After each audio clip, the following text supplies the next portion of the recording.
Code படத்தில் தளபதி விஜய்க்கு ஹீரோயினாக நடித்தவங்க தான் மீனாட்சி அவர்கள். இவங்க ரீசெண்டாக கொடுத்த இன்டர்வியூவில் ரொம்ப சர்ச்சையை சிக்கிற மாதிரி பேசியிருக்காங்க. முக்கியமாக கோட் படத்தில் நான் ஃபஸ்ட்டு கமிட் ஆகும்போது ரொம்பவே ஹாப்பியாக இருந்தேன்.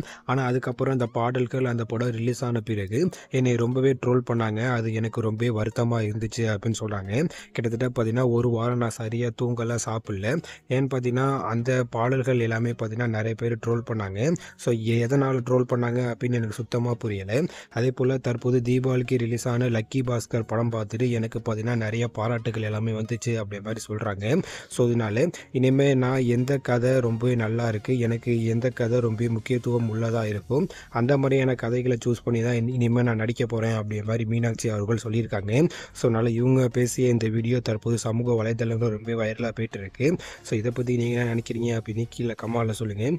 இது போன்ற சினிமா நியூஸ் எல்லாம் நீங்கள் தெரிஞ்சுக்க மறக்காம நம்ம சேனலை சப்ஸ்கிரைப் பண்ணுங்கள். தேங்க்யூ.